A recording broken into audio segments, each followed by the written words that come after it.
I am Elise Hart, 34 years old, and for the longest time, I believed I had finally built a balanced, peaceful life in Portland, Oregon.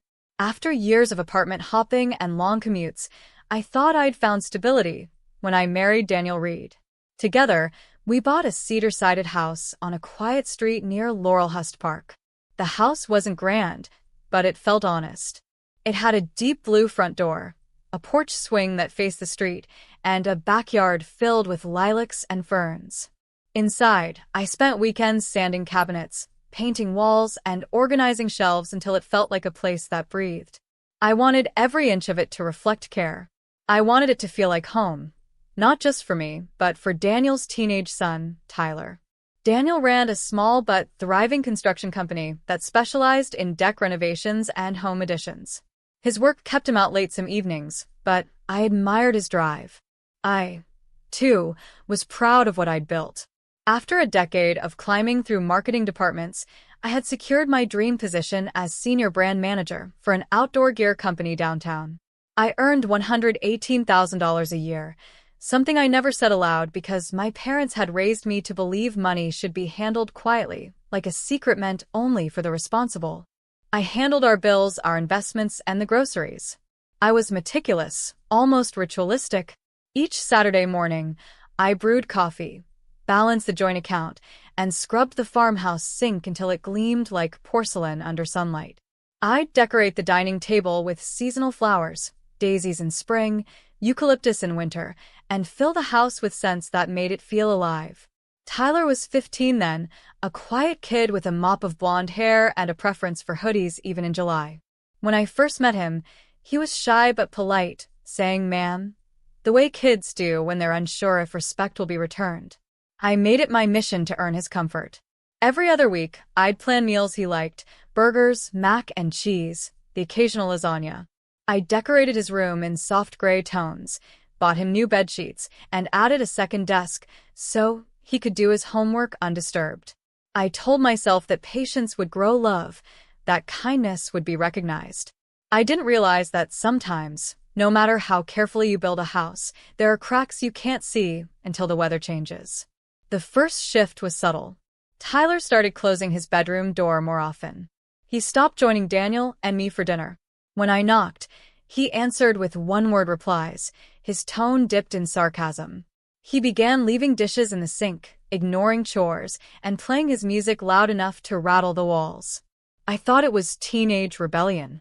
I reminded myself not to take it personally.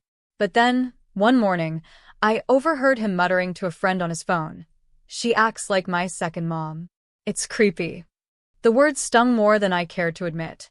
I wasn't trying to replace anyone. I only wanted harmony. Yet the more I tried to step back, the more distance he created. Little by little, the atmosphere in the house cooled. Mrs. Rhodes, the sweet older woman next door, who used to wave at me every evening, stopped making eye contact. Another neighbor, Josh, once commented vaguely, "Teenagers can be tricky," before walking away. I brushed it off, but something about his tone felt uneasy, as if he knew something I didn't. Daniel noticed the tension, but didn't see its depth. When I told him Tyler had been disrespectful or distant, he would sigh and say, "He's just a kid, Elise. Don't read too much into it." He didn't see how the words lodged like splinters under my skin. It wasn't the silence that hurt most, it was the erasure. The home I'd worked to make warm was starting to feel like a museum of my failed efforts. 3 weeks before everything unraveled, Tyler posted a photo online of our kitchen, the one I'd renovated myself, and captioned it, "House Rules for Robots." I stared at the screen for a long time, reading the comments his friends left. Laughing emojis. Bro, is she really that strict? Sounds like prison. My throat tightened. It was just a photo, but it carried an undertone of mockery that made my stomach twist. That night, I showed Daniel. He chuckled awkwardly and said, "Teenagers joke about everything online. Don't take it seriously." But I did. Because it wasn't just online. The next few days felt like walking on eggshells. Tyler's small acts of defiance became sharper. He rolled his eyes during dinner. He slammed doors when asked to take out the trash. When I reminded him of curfew, he muttered, "You're not my mom." Daniel tried to mediate, but always ended up softening his words toward Tyler, never me. I felt myself shrinking. One evening, while sorting laundry in the garage, Daniel and I had our first real argument. I told him we needed to present a united front. He said, "He's already got one mother who makes him miserable. Don't add to it." I stood there, dumbfounded. "I'm not his enemy," I said quietly. But he wasn't listening. Tyler walked past just then, earbuds in, pretending not to hear us. As he passed, he muttered, "Don't fight about me. It's not like she notices me anyway." The sarcasm landed like a knife turned sideways. Daniel exhaled, weary, and walked out. I stayed behind, alone in the smell of detergent and dust, wondering when our home had turned into a cold storage for affection. That night, I barely slept. I kept hearing the house creak, the wind brush against the siding. The silence between the three of us had grown so thick it had its own pulse. When I woke before dawn, the kitchen lights were still on, and Tyler's empty soda cans lined the counter. I turned them upright, one by one, just to prove to myself that something, anything, was still within my control. I wanted to believe we could fix it, that kindness could outweigh manipulation, but deep down I sensed something building. I didn't know that in just a few short weeks, one staged lie would take away the life I had poured myself into. I didn't know that the house with the blue door, the one I scrubbed and decorated and loved, would soon stop belonging to me.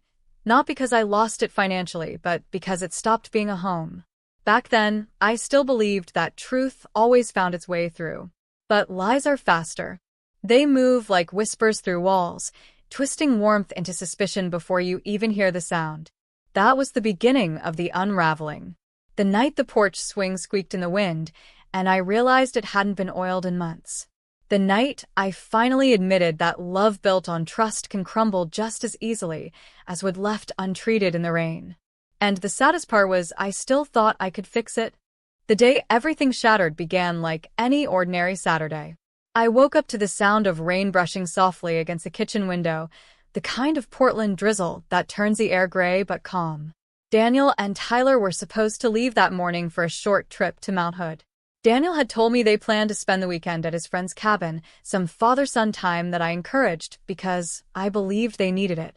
I kissed Daniel goodbye around 10, poured myself a second cup of coffee, and made a list of chores to tackle while the house was quiet.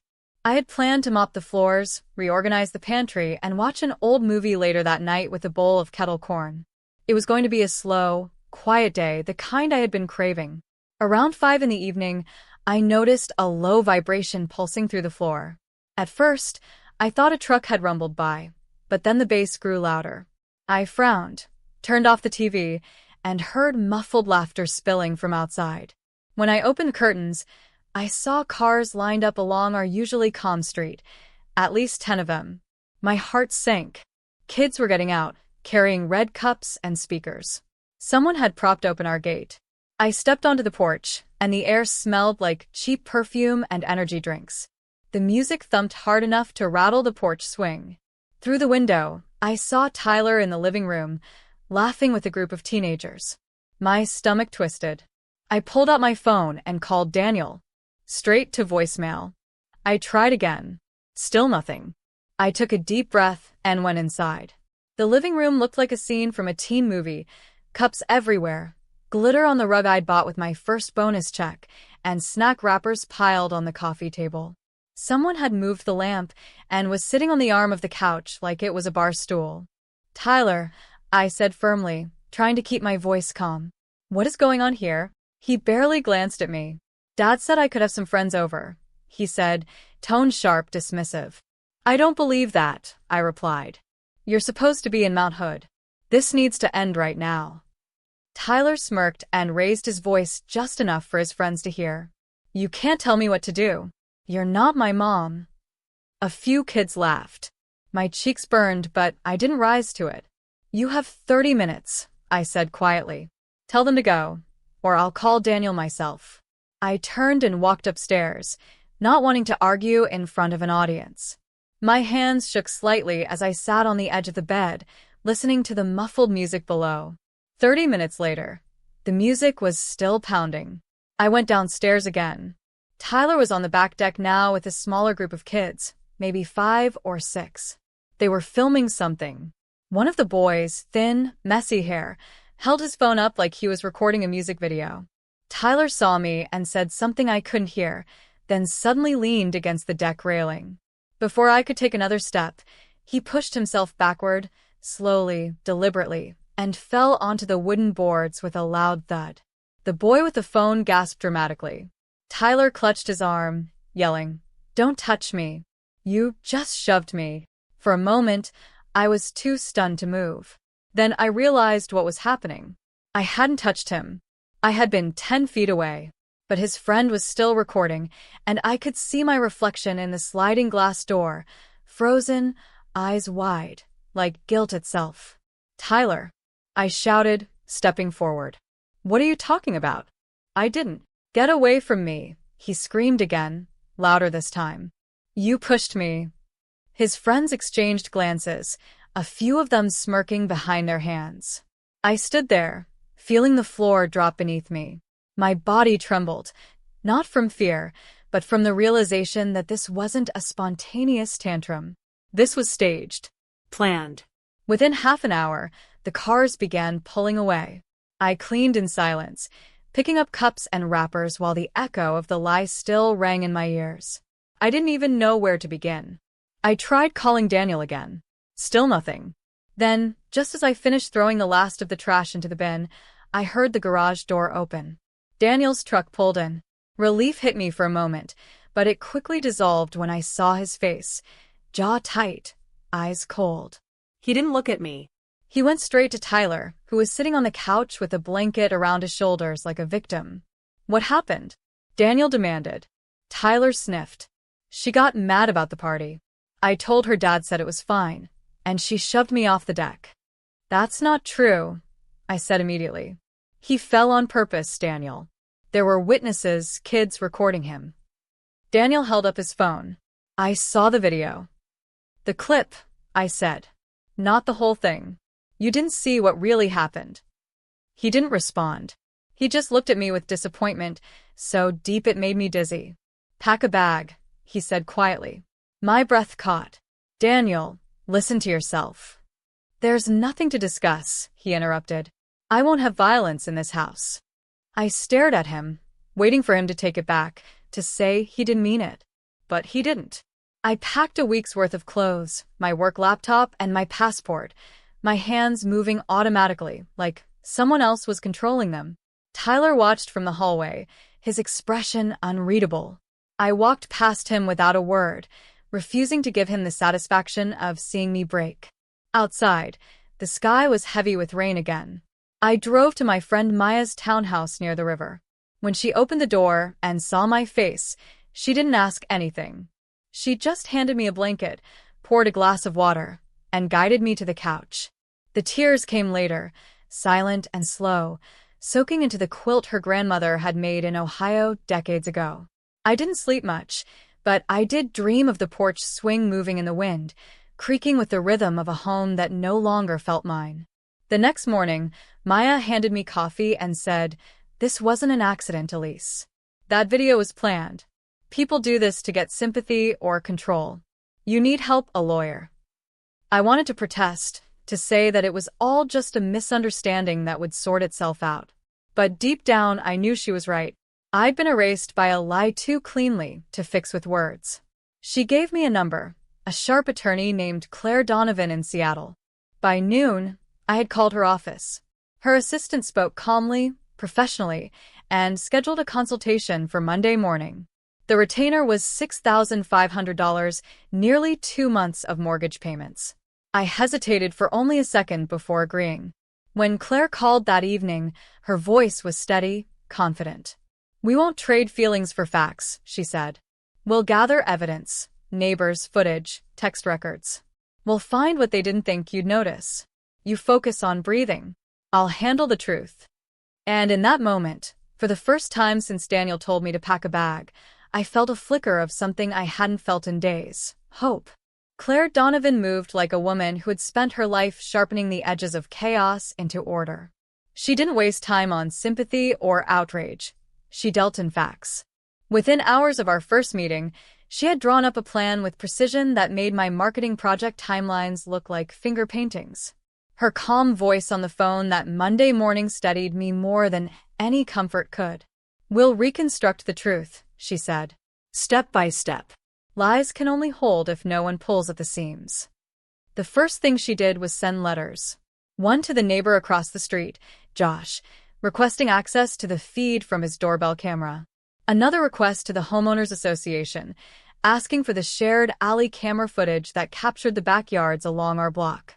Then she sent a preservation request to Tyler's high school, demanding that they retain the digital files from the student group chat where the clip of his injury had first surfaced. She even requested metadata from the video, timestamps, uploads, and edits. When she asked me for every text message I'd sent Tyler over the last 6 months, I hesitated. "Even the ones where I sound frustrated?" I asked. "Especially those," she replied. "Truth doesn't need to sound gentle to be honest." That night, Maya helped me sift through my phone.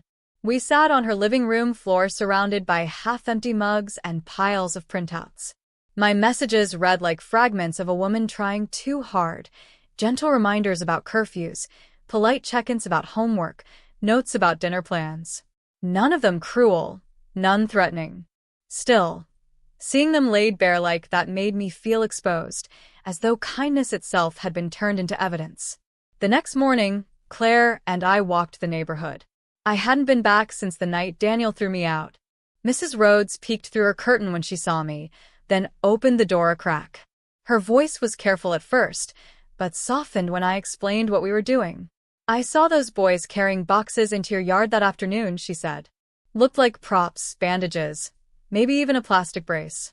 I didn't like it, but I thought it was some sort of school project." Another neighbor, a young woman named Erica, said she'd heard Tyler practicing lines on the deck hours before the party. "Something about the way he was talking didn't sound real," she said, lowering her voice. "I thought maybe he was doing a drama assignment." She promised to put it in writing.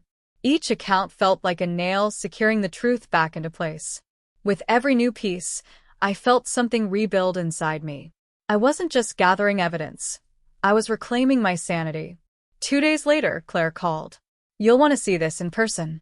In her office downtown, she queued up the footage from the alley camera. The grainy video showed Tyler stepping onto the deck rail, steadying himself like an actor finding his mark. He hesitated, looked directly at the lens for half a second, then eased himself down. Not a fall, but a slow, careful lowering. When his back hit the boards, he groaned dramatically, glancing at the camera again as if to make sure it had caught the scene. The second video was from Josh's doorbell camera. From that angle, you could see me through the glass door, my arms at my sides, no sudden movement, no lunge. The audio picked up my voice clearly, calm, steady, saying, "You need to end the party and send your friends home." No yelling, no shove, only a boy desperate for attention and a man too ready to believe him. I felt tears prick my eyes, not from sadness, but relief. Claire paused the footage and looked at me. "Do you still want to fix this?" she asked gently. "No," I said. "I want to end it." She smiled for the first time since we met. "Good." That's the first honest step forward. From there, things moved quickly. Claire subpoenaed Daniel's business records and found a cash withdrawal of $300 the morning before the party. When she questioned his bookkeeper, the woman said Daniel claimed it was for weekend expenses. But there had been no weekend trip, just a staged event that conveniently required petty cash. Even more damning were the digital payments Claire discovered on Tyler's phone. 3 separate transfers of $50 each, made the day before the party, with notes like "deliver at 5" and "hit record." She printed the statements in color, each one stamped with the date and time. I stared at them, my hands trembling slightly. The numbers were simple, but the meaning was sharp as glass. My stepson had paid his friends to fake the scene that destroyed my marriage. When Claire showed me a transcript of a private chat between Tyler and a friend, my stomach twisted. "It's going to be epic," he wrote. "She'll lose it, and Dad will see what she's really like." His friend had replied with a laughing emoji. I sat there in silence, staring at the screen. He's just a kid, I said quietly, more to myself than to her. Maybe, Claire replied, but Daniel isn't. She suggested we wait exactly 3 weeks before confronting him. He needs time to believe he's in control, she said. It makes the truth hit harder when the ground falls out from under arrogance. Those weeks crawled. I went back to work, kept my head down, and tried not to replay the betrayal on a loop. I didn't cry much anymore. I didn't rage. I just stopped expecting justice to come from an apology. When people show you who they are, it's not your job to fix their reflection. 3 Fridays later, we met Daniel at a cafe downtown. I arrived in a navy blazer, hair tied back, every emotion locked beneath composure. Daniel looked tired, but his eyes were still full of pride, the kind that hides guilt under layers of denial. Elise, he said, folding his arms, I just need you to admit you overreacted. Tyler feels terrible, but we can't move forward unless you take some responsibility. I opened the folder Claire had prepared and placed it on the table. You should watch this first. He frowned but leaned forward. The first clip played, the full deck video, then the doorbell angle. His face changed in slow motion, disbelief, confusion, shame. When the chat transcripts appeared, his shoulders slumped. Where did you get this? He asked softly. From the people who live in the real world, I said. He rubbed his temples, voice breaking. I failed you. I looked at him for a long moment, the weight of years sitting between us. You failed yourself, I said quietly. And your son. You let him teach you to trust lies because they made you feel needed. Claire slid another document toward him. This is the divorce petition, she said. Filed in Multnomah County. I had asked for nothing cruel. Half of the $178,000 equity in the house. Half of our savings, $62,400. Half of our $41,000 investment account. Reimbursement for $8,300 I'd spent on Tyler's private tutoring and sports fees. Daniel could keep his construction business, the one he'd built before our marriage. Fair, clean, final. He stared at the papers, silent. Is there any chance to undo this? He asked at last. There's a chance to grow, I said. Not a chance to go back. When I walked out of that cafe, the rain had stopped. The air smelled like cedar and wet earth. I didn't look back. The sound of the door closing behind me was the softest, truest kind of freedom I had ever heard. When the court documents were finally signed, I felt something I hadn't felt in months. Quiet. Not joy, not even relief, but a stillness that let me breathe without flinching. The divorce was official, and my name stood alone again. Elise Hart. It felt unfamiliar, like a word said too many times until it lost its shape, yet underneath, it was mine. I signed a lease on a bright apartment in Portland's Pearl District, 3rd floor, corner unit, $2,350 a month. It wasn't large, but sunlight poured through tall windows from dawn until late afternoon. The space smelled faintly of cedar from the floors, and from my balcony, I could see a maple tree that flamed orange in the evenings. It was the first place I'd ever chosen without consulting anyone else, and that small fact made the key in my hand feel like gold. Moving day was quiet. Maya helped me unpack, humming to herself as she sliced open boxes with her house keys. She lined my kitchen shelves with care, placing my old blue mugs beside new white ones I'd bought on clearance. You're starting clean, she said. Even your dishes agree. I smiled, but there were moments when my chest tightened, missing things I shouldn't have missed. The hum of Daniel's truck pulling into the driveway, the sound of Tyler's sneakers on the stairs. The habits of love outlast the love itself. But I let those thoughts come and go without guilt. They were echoes, not invitations. I began therapy 2 weeks after moving in. The first session cost $140, which I thought was steep until I realized how much I'd been carrying unspoken. My therapist, a gentle woman named Dr. Heller, didn't tell me to move on. She asked me to sit still long enough to understand what on even meant. I told her about the night Daniel told me to pack my things. I told her about the silence that had followed, about feeling erased in a house I'd built with care. She didn't offer sympathy, she offered language. You weren't thrown out of a marriage, she said softly. You were released from a performance you never auditioned for. That sentence stayed with me. I wrote it on a sticky note and placed it on the bathroom mirror. Every morning, as I brushed my hair, I'd see it and remind myself that freedom sometimes begins with being misunderstood. The settlement had gone through quickly, 8 weeks from start to finish. I received $130,000 after the division of assets, my half of the house equity, shared savings, and reimbursements. It was enough to start over without fear, and Claire, my attorney, had fought for every penny with precision that bordered on artistry. When I tried to thank her, she said, "You don't owe me gratitude. You owe yourself a future." Still, I mailed her a handwritten note with a 50-pound coffee gift card tucked inside. Her fondness for comparing currencies made me smile. Daniel reached out once after everything had settled. He didn't ask for reconciliation. He simply said he and Tyler had started counseling. "He's angry, confused," Daniel admitted over the phone. "But I think we're learning."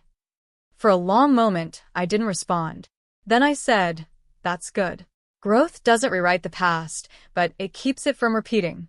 There was a pause, and then he said, "You always had a way with words." I didn't answer that. I just wished him well and hung up. Closure doesn't always look like a door slamming. It sometimes sounds like a dial tone. I focused on rebuilding the pieces of my life that had nothing to do with them. My work welcomed me back like a warm current. My company's CEO approved a flexible schedule, and I poured myself into a new marketing campaign for a women-led travel brand. The campaign centered around resilience, how movement could be both escape and return.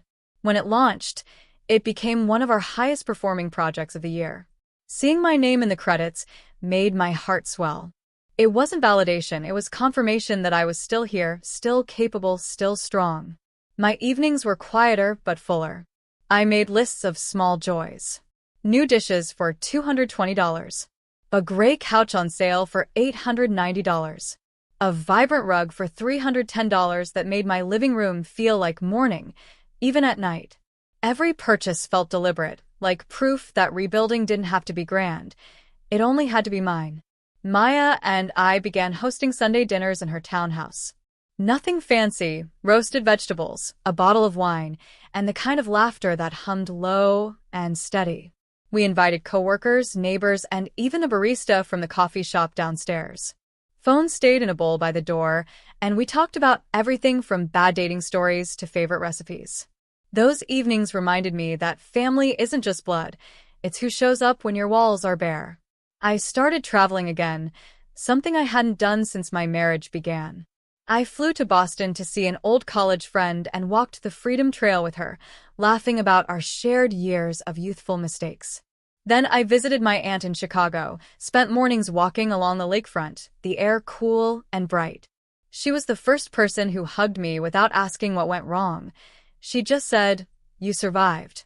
And that felt like the truest blessing. By spring, I met someone. Lucas Bennett, a graphic designer from Denver who had moved to Portland for a creative agency job. We met at a gallery opening downtown. He was quiet, observant, with a warmth that didn't demand attention but offered it. We started slow, coffee, then dinner, then a hike on the coast. He never asked about Daniel or Tyler. Instead, he asked what I wanted to learn next. I told him I wanted to take pottery classes, to feel clay move under my fingers. The next week, he signed us both up. The first time I shaped a bowl that didn't collapse, I laughed so hard I startled the woman beside me. That small victory felt like reclaiming something simple and pure, creation without fear of breaking. On the first warm evening of June, I decided to host a gathering in my apartment. Not a party, just an open house I called a hello. I baked a peach tart, brewed iced tea, and set out a small bottle of bourbon for anyone who wanted something stronger. My coworkers came, Maya came, and even the barista showed up with a bouquet of daisies. People filled the space with conversation and laughter. Someone stood on the balcony, pointing at the maple tree, now full and green. As the sun slipped low, I walked into the kitchen to refill glasses. My hands brushed the countertop, smooth and clean. For the first time in years, I wasn't waiting for anyone to come home. I was home. When the last guest left, I sat on the couch, lights low, and listened to the faint hum of the city through my open window. The air smelled like rain and peaches. I thought of the blue door of the house I'd left behind, the porch swing I used to oil every spring. I didn't hate those memories, they were simply closed chapters.